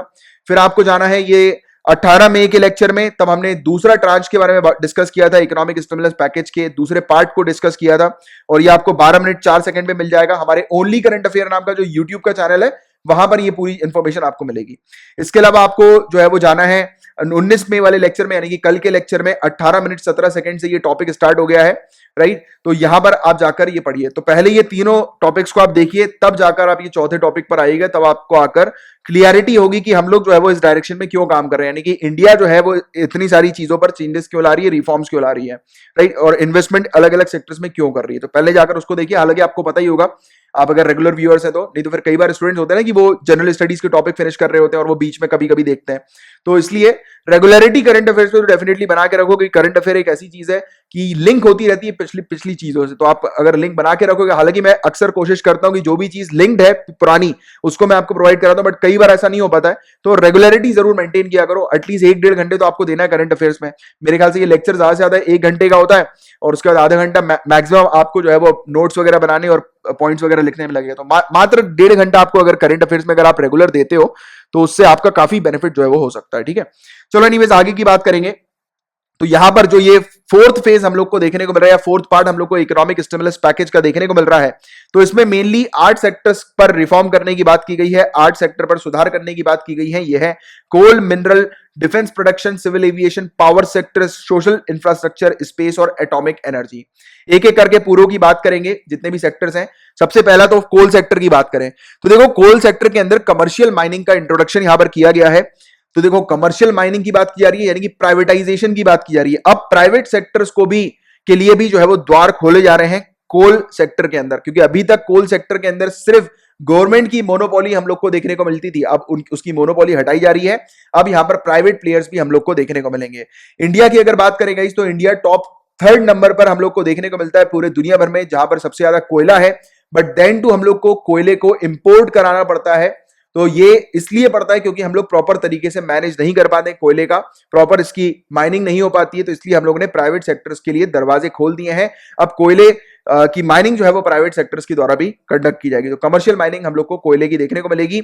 और रेवेन्यू शेयरिंग मैकेनिज्म के ऊपर बेस्ड ये जो है वो हम लोग को डिवीजन इसका देखने को मिलेगा। यानी कि मान के चलो कि जो प्राइवेट सेक्टर होगा उसको सरकार को जो है वो कुछ पैसा जो है रेवेन्यू जो है यानी कि प्रॉफिट जो है वो जनरेट करके देना पड़ेगा, तो ये रेवेन्यू शेयरिंग मॉडल के ऊपर बेस्ड हम लोग को ये देखने को मिल रहा है। ठीक है, अब इसमें और क्या चीज है कोयले के अंदर, तो कोल गैसिफिकेशन और कोल लिक्विडेशन के ऊपर फोकस किया जा रहा है। ये बेसिकली इसलिए फोकस किया जा रहा है क्योंकि हम लोग जो है वो कोल के गैशियस फॉर्म का उपयोग करें, ना कि उसको रॉ फॉर्म का उपयोग करें, क्योंकि रॉ फॉर्म में जब कोयला जलता है तब वो एनवायरमेंट को काफी नुकसान पहुंचाता है, क्योंकि कार्बन डाइऑक्साइड का एमिशन हम लोग को उसमें बहुत ज्यादा देखने को मिलता है, राइट। तो इंडिया को गैस बेस्ड इकोनॉमी बनाने में ये मदद करेगा, और इसमें बेसिकली कंपनीज वगैरह जो है उनको प्रोत्साहन इस प्रकार से दिया जाएगा, उनको इंसेंटिव इस प्रकार से दिया जाएगा कि जो रेवेन्यू शेयर जो है उनका, वो जो है मतलब कि सरकार का जो रेवेन्यू शेयर है वो काट दिया जाएगा और प्राइवेट कंपनी का रेवेन्यू शेयर बढ़ा दिया जाएगा अगर कंपनी कोल ग्लासिफिकेशन या लिक्विफैक्शन के ऊपर काम करती है तो। ठीक है, तो ये चीज बस आप लोग को थोड़ी पता होनी चाहिए।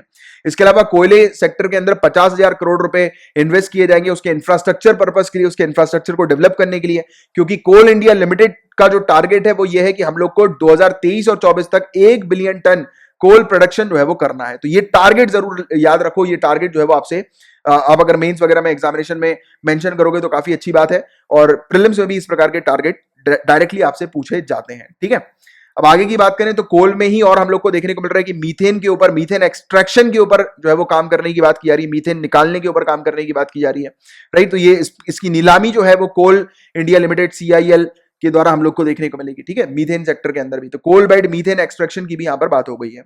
और माइनिंग प्लान को सिंप्लीफाई किया जाएगा ईज ऑफ डूइंग मेजर्स को ध्यान में रखते हुए, कि यानी कि जो भी रिस्ट्रिक्शंस हम लोग को कोल सेक्टर्स में देखने को मिलता है, यानी कि कोई भी कंपनी अगर कोल सेक्टर में आती है तो उसको कोई रिस्ट्रिक्शन ज्यादा फेस ना करना पड़े, और मतलब काफी इजीली जो है वो अपनी यानी कि अपने जो कोल सेक्टर के अंदर माइनिंग एक्टिविटीज कंडक्ट कर पाए बिना किसी ज्यादा रिस्ट्रिक्शन के। देखो एनवायरमेंटल रिस्ट्रिक्शंस तो लगाए जाएंगे, बट उसके अलावा जो पेपरबाजी जो होती है ना, डॉक्यूमेंटेशन वगैरह जो होता है, उसको रिड्यूस कर दिया जाएगा, जिससे कि कोई भी कंपनी जो है उसको ज्यादा परेशानी फेस ना करने पड़े अपनी कंपनी को स्टैब्लिश करने के लिए। अपनी क्योंकि आप जानते हो प्राइवेटाइजेशन अभी शुरू हो रहा है, तो काफी सारी कंपनीज आएंगी, तो काफी सारी कंपनीज को प्रॉब्लम ना हो, इसलिए ईज ऑफ डूइंग बिजनेस को रिलैक्स जो है वो किया गया है, राइट। इसमें बताया जा रहा है कि इसके चलते फायदा ये होगा कि 40% तक हर साल कोल प्रोडक्शन जो है वो इंक्रीमेंट हो जाएगा, बढ़ जाएगा। ठीक है, तो ये चीज यहां पर बताई गई है।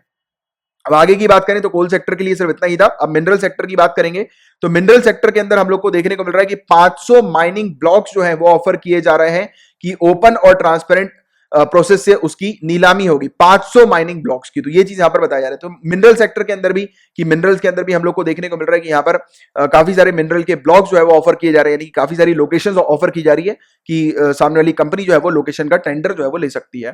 ठीक है, तो ये इस प्रकार से हम लोग को देखने को मिल रहा है। इसके अलावा ज्वाइंट ऑक्शन बॉक्साइट और कोल मिनरल ब्लॉक्स का हम लोग को देखने को मिलेगा। ये एल्यूमिनियम इंडस्ट्री जो है उसको एनहांस कर देगा, उसको बढ़ावा देगा, और साथ ही साथ इलेक्ट्रिसिटी जनरेशन की कॉस्ट भी जो है वो इससे रिड्यूस हो जाएगी। और इसके अलावा बात की जा रही है कि कैप्टिव और नॉन कैप्टिव माइंस की। तो देखो गाइस, पहले तो ये जान लो कैप्टिव माइंस क्या होते हैं।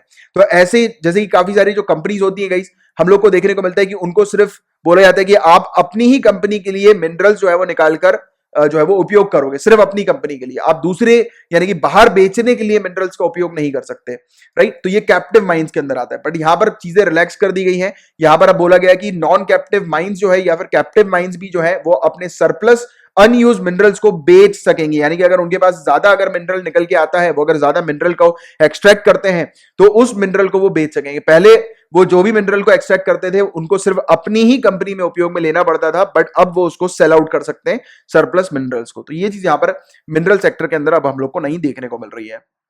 इसके अलावा ये देखो, ये इसका हिंदी पूरा ट्रांसलेशन है। अब डिफेंस सेक्टर की बात करेंगे तो फॉरेन डायरेक्ट इन्वेस्टमेंट की लिमिट भी 49% से बढ़ाकर 74% की गई है, क्योंकि ज्यादा से ज्यादा हम लोग को मैन्युफैक्चरिंग डिफेंस सेक्टर के अंदर भी करना है। जो वेपन्स वगैरह होते हैं, जो डिफेंस में यूज के जो प्रोडक्ट्स होते हैं, तो उसकी ज्यादा से ज्यादा हम लोग हमारी कंट्री में ही मैन्युफैक्चर करें रेदर देन इंपोर्ट करने की बजाय। तो इसको मैन्युफैक्चरिंग को बढ़ावा देने के लिए ये एफडीआई लिमिट भी जो है वो बढ़ा दी गई है। पीएमयू की बात करें गाइस, तो एक देखो प्रोजेक्ट मैनेजमेंट यूनिट एक सेटअप की जाएगी। ये यूनिट जो होगी गाइस, इसका काम ये होगा कि टाइम बाउंड तरीके से डिफेंस के प्रोडक्ट्स को परचेज करना और जल्दी से जल्दी डिसीजन ले लेना, क्योंकि इसमें टारगेट किया जा रहा है कि जो भी हम लोग जो टारगेट करते हैं, जैसे कि हम लोग को एक फलाना प्रोडक्ट जो है वो डिफेंस से रिलेटेड परचेज करना है, ठीक है। अब उसमें उसके परचेज करने में ही काफी समय निकल जाता है जब तक वो टेक्नोलॉजी पुरानी हो चुकी होती है। तो ऐसी भी कई बार हम लोग को चीजें देखने को मिली है। तो जल्दी से जल्दी डिफेंस से रिलेटेड जितने भी प्रोक्योरमेंट्स हैं वो टाइम बाउंड तरीके से हम लोग कर पाए और जल्दी से जल्दी डिसीजन जो है वो ले सकें, तो उसके लिए एक प्रोजेक्ट मैनेजमेंट यूनिट भी बहुत ही जल्दी सेटअप की जाएगी। और जब सेटअप की जाएगी तब हम लोग इसके बारे में और डिटेल में बात करेंगे। अभी एक बेसिक ओवरव्यू आप ले बस कि किन किन सेक्टर में किस प्रकार से तेजी लाने का काम हो रहा है। तो अल्टीमेटली हम लोग देख रहे हैं कि अगर इस पूरे ओवरऑल को इवेल्युएट करें हम लोग, अभी तक जो हमने पढ़ा और आगे भी जो अभी पढ़ने वाले हैं इस फोर्थ इकोनॉमिक स्टिमुलस पैकेज के अंदर, तो ज्यादातर फोकस जो है वो मैन्युफैक्चरिंग के ऊपर किया गया है।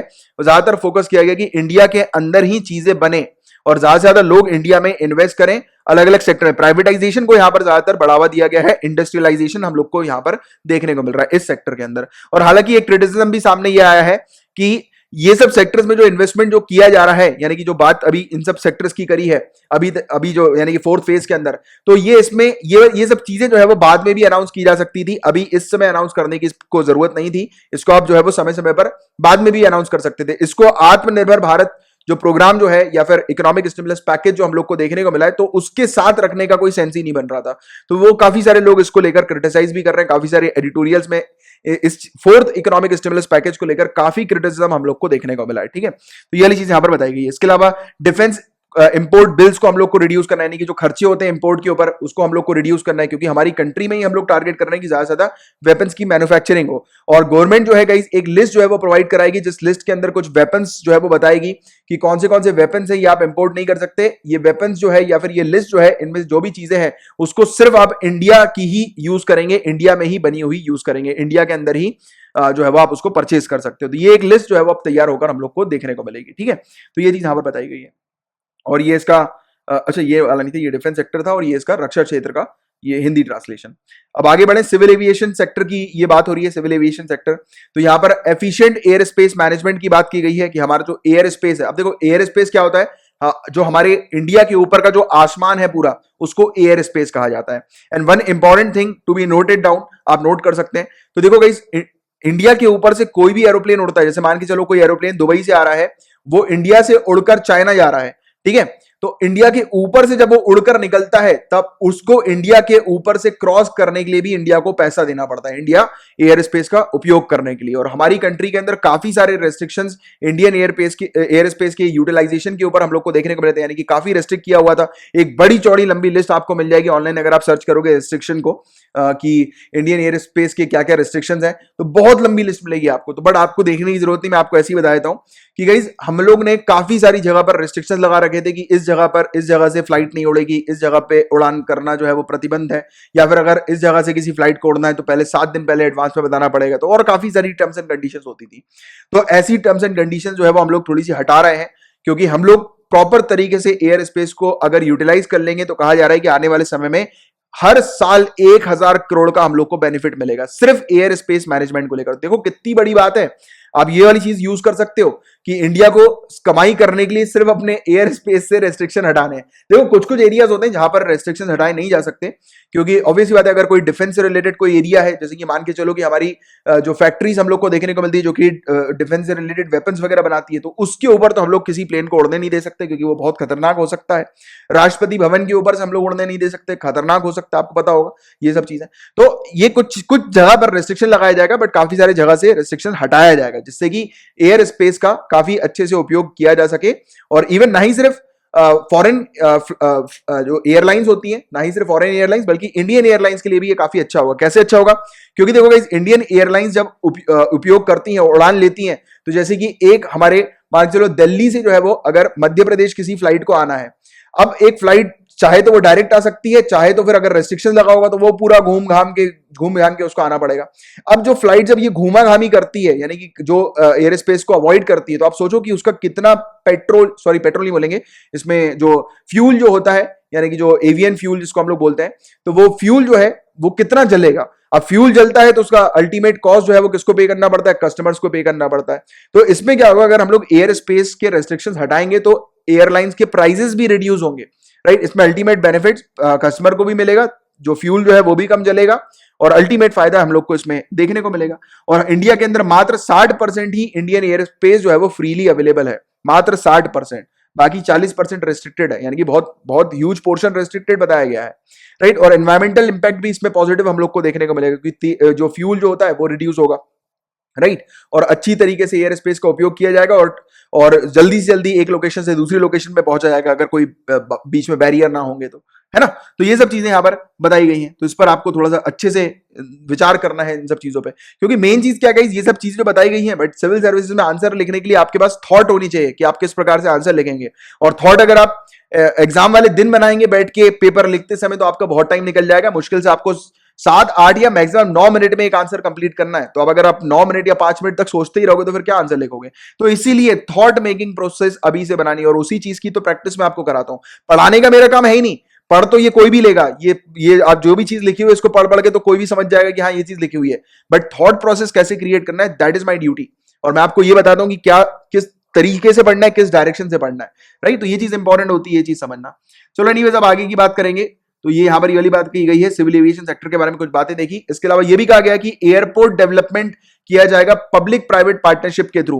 अभी देखो ऑलरेडी काफी सारे एयरपोर्ट जो है उसको हम लोग को ऑक्शनिंग करनी थी उसकी, यानी कि उसको उसकी नीलामी करनी थी, पब्लिक प्राइवेट पार्टनरशिप मॉडल के लिए देना था, यानी कि उसके टेंडर्स देने थे प्राइवेट कंपनीज वगैरह को। इसके साथ साथ 6 और एयरपोर्ट्स भी नीलामी के लिए तैयार कर दिए गए हैं पब्लिक प्राइवेट पार्टनरशिप मॉडल के ऊपर।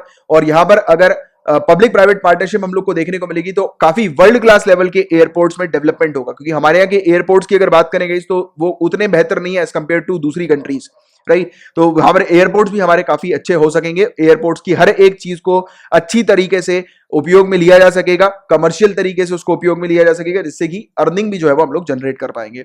और इंडिया को जो है वो aircraft maintenance, repair and overhaul, यानी कि जो एरोप्लेन के जो मेंटेनेंस वगैरह जो होते हैं, उनके जो रिपेयर्स होते हैं, तो उसके लिए इंडिया जो है वो एक प्रकार का ग्लोबल हब है। और ये ग्लोबल हब जो है गाइस, इंडिया को आज की रेट में 800 करोड़ रुपए के बिजनेस से लेकर 2000 करोड़ रुपए के बिजनेस तक पहुंचा देगा अगले 3 सालों में। तो इस पे हम लोग को एयरक्राफ्ट मेंटेनेंस को लेकर भी एक अच्छा सेटअप, इंफ्रास्ट्रक्चर जो है वो क्रिएट करना है, क्योंकि आने वाले समय में अगर दूसरी कंट्रीज के एयरक्राफ्ट हमारे यहां पर आएंगे सुधरने के लिए, मेंटेनेंस के लिए, राइट, तो उसमें हम लोग को अपना जो इंफ्रास्ट्रक्चर है उसको वर्ल्ड क्लास का बनाना है, जिससे कि वो एयरक्राफ्ट हम लोग जो है वो अच्छे से सुधार पाए और भी दूसरी कंट्री से बिजनेस जनरेट कर पाए।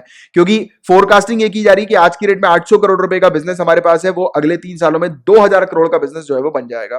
तो इसलिए एयरक्राफ्ट मेंटेनेंस के ऊपर भी काम करने की बात यहां पर की गई है, राइट। और डिफेंस सेक्टर और सिविल एमआरओ, ये एमआरओ यानी कि एयरक्राफ्ट मेंटेनेंस, रिपेयर, ओवरऑल, तो ये बेसिकली एक रिलेशनशिप जो है वो डेवलप करते हैं, एक लिंक जो है वो डेवलप करते हैं आपस में, राइट। और इसमें फोकस यही किया जाता है कि एयरलाइंस के मेंटेनेंस को हम लोग को लो करना है, यानी कि एक प्रकार की लिंक बनाने की बात की जा रही है कि डिफेंस सेक्टर और सिविल एमआरओ के बीच में एक लिंक जो है वो तैयार की जाए, लिंक जो है वो एस्टैब्लिश की जाए, जिससे कि दोनों ही सिविल सेक्टर और डिफेंस सेक्टर, ये दोनों के ही एयरक्राफ्ट जो है वो एक ही जगह पर हम लोग मेंटेन कर पाए, राइट। और उससे एयरलाइंस की कॉस्ट जो है वो कम की जा सके। तो ये चीज यहां पर बताई गई है, और ये इसका आप देख सकते हैं कि ये इसका हिंदी पूरा ट्रांसलेशन यहां पर है।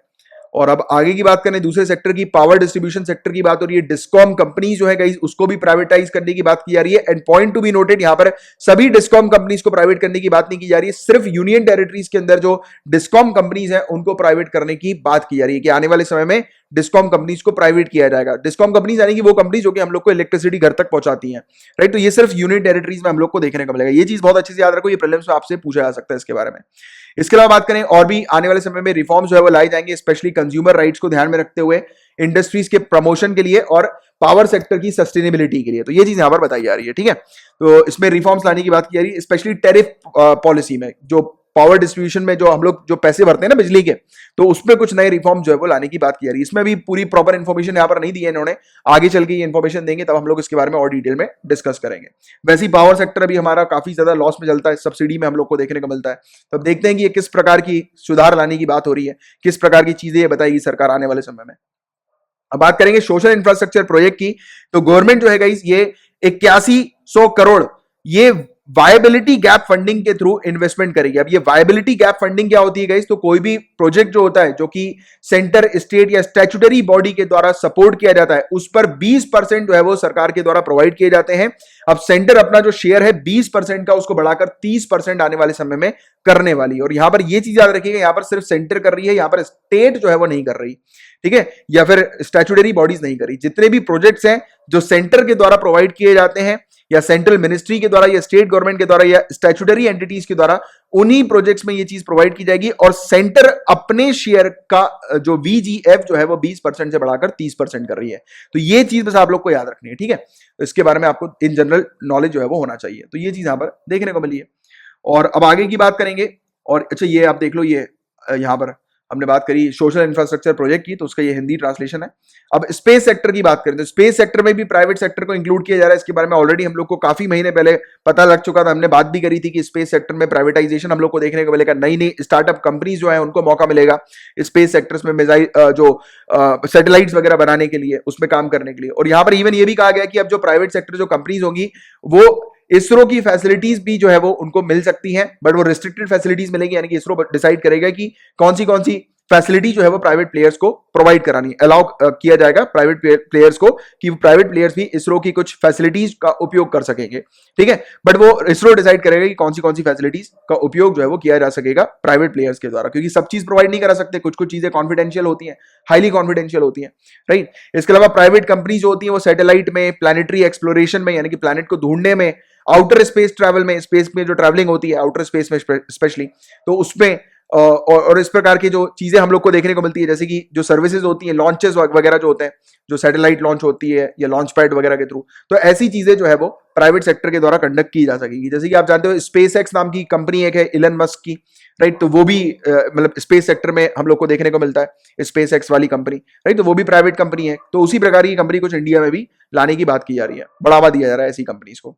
इसके अलावा लिबरल जियो स्पेशियल डेटा पॉलिसी की बात हो रही है, यानी कि जितने भी डेटास वगैरह होते हैं, रिमोट सेंसिंग डेटा होता है, यानी कि जो सैटेलाइट्स वगैरह के जो डेटास होते हैं, तो वो प्राइवेट सेक्टर तक जो है वो पहुंचाया जाएगा, प्रोवाइड किया जाएगा। बट उसकी कुछ फीस वगैरह लगेगी, उसके कॉस्ट वगैरह लगेंगे, फ्री में तो नहीं होता, ये सब चीजें कमर्शियलाइज होती हैं, क्योंकि उसमें करोड़ों रुपए जो है वो लगे होते हैं, राइट। तो उसको भी तो निकालना है, उसके भी पैसे जनरेट करना है। तो कहा गया कि जितनी भी सैटेलाइट्स की जो डेटास वगैरह होते हैं वो प्राइवेट कंपनीज के साथ भी शेयर किया जाएगा, और उसके लिए कुछ लिबरल पॉलिसी लाई जाएगी, यानी कि कुछ फ्रीडम हम लोग को उससे रिलेटेड देखने को मिलेगा, डेटा से रिलेटेड, ठीक है, जो कि प्रोवाइड किया जा सकेगा आने वाले समय में। तो ये चीज यहाँ पर बताई जा रही है। और ये अंतरिक्ष क्षेत्र का, ये आप देखो, ये हिंदी में पूरा इसका लिखा हुआ है यहाँ पे। इसके अलावा एटॉमिक एनर्जी की बात करें तो देखो यहाँ पर फोकस किया जा रहा है कि जो कैंसर और इस प्रकार की जो गंभीर बीमारियां होती हैं उनको ट्रीट करने के लिए, अफोर्डेबल ट्रीटमेंट उनका लाने के लिए, यानी कि सस्ते रेट में ट्रीटमेंट लाने के लिए एक हम लोग को पब्लिक प्राइवेट पार्टनरशिप मोड के थ्रू रिसर्च रिएक्टर जो है वो देखने को मिलेंगे, यानी कि PPP मोड में रिसर्च वगैरह कंडक्ट की जाएगी, R&D हम लोग को यहाँ पर देखने को मिलेगी इस फील्ड में भी, ठीक है। और साथ ही साथ फूड प्रिजर्वेशन के सेक्टर में भी टेक्नोलॉजीज लाने की बात की जा रही है। और मैंने आपको कल के लेक्चर में भी एक्सप्लेन किया था फूड प्रिजर्वेशन को लेकर, कल जब हम लोग बात कर रहे थे इकोनॉमिक स्टिमुलस के पैकेज 3 के बारे में, राइट, तो हम लोग ने उसके बारे में भी बात करी थी कि एग्रीकल्चर रिफॉर्म जो है वो लाए जाएंगे, और इसमें माइक्रो जो इंटरप्राइजेस जो है, माइक्रो फूड इंटरप्राइजेस स्पेशली, तो उनको सपोर्ट किया जा रहा है कि प्रोसेसिंग सेक्टर के अंदर वो इन्वॉल्व हो। तो वैसे ही कुछ यहाँ पर बताया जा रहा है कि फूड प्रिजर्वेशन की टेक्नोलॉजी लाई जा रही है, जिससे कि एग्रीकल्चरल वेस्ट ना हो, फूड जो है वो प्रिजर्व हो जाए, क्योंकि आप जानते हो कि फूड वगैरह जो होते हैं पेरिशेबल होते हैं, ये अगर इनको उपयोग में नहीं लिया जाए समय पे तो ये खराब हो जाते हैं, सड़ जाते हैं। तो ये वेस्टेज ना हो, उसके लिए ये कुछ नई टेक्नोलॉजीज लाने की बात की जा रही है, ठीक है। और ये PPP मोड के थ्रू हम लोग को देखने को मिलेगा। तो ये सब कुछ चीजें बताई जा रही है। इसके अलावा टेक्नोलॉजी डेवलपमेंट कम इंक्यूबेशन सेंटर, ये कुछ सेंटर्स ऐसे हम लोग को देखने को मिलेंगे जो कि नए नए जो स्टार्टअप्स आते हैं इंडिया के अंदर, उनको लिंक करेंगे न्यूक्लियर सेक्टर्स के साथ, यानी कि न्यूक्लियर सेक्टर और जो नए नए स्टार्टअप्स हैं उनके बीच का एक लिंक ये हम लोग को सेंटर देखने को मिलेगा, यानी कि एक लिंक बैठा के रखेगा, कोऑर्डिनेशन करेगा ये सेंटर। तो ये चीज हम लोग को एटॉमिक एनर्जी का देखने को मिल रहा है। और ये एटॉमिक एनर्जी परमाणु ऊर्जा से रिलेटेड ही है, हिंदी में आप लोग के लिए ट्रांसलेशन है। तो देखिए बस ये इकोनॉमिक स्टिमुलस पैकेज 4 में ये सब चीजें थी जिनको आपको बस थोड़ा सा आइडिया रखना है, ध्यान में रखना है। इनको रटने की आपको बिल्कुल कोई जरूरत नहीं है, क्योंकि रटने का काम ही नहीं है ये सेक्टर, मतलब ये जो इकोनॉमिक स्टिमुलस पैकेज है इसके अंदर रटने से कुछ नहीं होगा, सिर्फ समझो आप चीजों को और बस एक ओवरव्यू लो कि किस किस सेक्टर में हम लोग क्या क्या चीजें करने वाले हैं, जिसको आप मेंस में अच्छे से लिख पाओ और प्रीलिम्स पॉइंट ऑफ व्यू से आप लोग को आइडिया लगी रहा है कि किस किस सेक्टर में क्या क्या चीज हो रही है। क्योंकि देखो क्या होता है, चीजें घुमा फिरा के आपसे पूछी जा सकती हैं। जैसे कि यहाँ पर ऑटोमोबाइल सेक्टर के बारे में बात ही नहीं हुई है, आपसे पता लगे लिख दिया जाए कि इकोनॉमिक स्टिमुलस पैकेज में ऑटोमोबाइल सेक्टर और ये फलाना 3-4 चीजें लिख दी गई हो और आपसे पूछा गया हो कि इनमें से कौन सी सेक्टर के अंदर बात जो है वो नहीं हुई है या फिर कौन से सेक्टर के अंदर इन्वेस्टमेंट की बात नहीं हुई है। तो ऑटोमोबाइल सेक्टर अभी तक बात ही नहीं करी हमने उसके बारे में, राइट। तो ये चीज आप लोग को इस प्रकार से ओवरव्यू लेना है, इस प्रकार से आइडिया रखना है। बस इतना ही था आज के लिए गाइस। और मैंने आपको जितने भी टॉपिक्स पढ़ाए हैं अगर अच्छे से दिमाग में बैठ गए हैं, क्लियर हो गए हैं, तो आप मेरे इस लेक्चर को आपके किसी भी सोशल मीडिया अकाउंट पे शेयर कर दीजिएगा। और यदि आप टेलीग्राम के किसी स्टडी ग्रुप में शामिल हैं तो वहां पर भी आप मेरे लेक्चर को शेयर कर सकते हैं। बट गाइस रुकिएगा, कहीं जाइएगा नहीं। कुछ जनरल स्टडीज के टॉपिक्स में आपको एज अ होमवर्क दे रहा हूं जिनको आपको प्रिपेयर करना है। पहला टॉपिक है नेशनल डिजास्टर मैनेजमेंट अथॉरिटी का, बहुत ज्यादा इंपॉर्टेंट टॉपिक है, इसको अच्छे से पढ़िए। इसके अलावा साइक्लोन्स का एक टॉपिक है, साइक्लोन्स को आप के बारे में आपको एनसीईआरटी की जो साइंस की टेक्स्ट बुक है उसके क्लास 7th के चैप्टर 8 में आपको जो है वो साइक्लोन्स के बारे में मिल जाएगा। ठीक है, तो इसको एक बार पढ़ लीजिएगा अच्छे से और इससे रिलेटेड हैंड रिटन नोट्स बना लीजिएगा। और अगर आप ऐसा कर ले तो आप नीचे कमेंट बॉक्स में लिख दीजिएगा सर होमवर्क डन, मुझे पता लग जाएगा आपने होमवर्क कंप्लीट कर लिया है।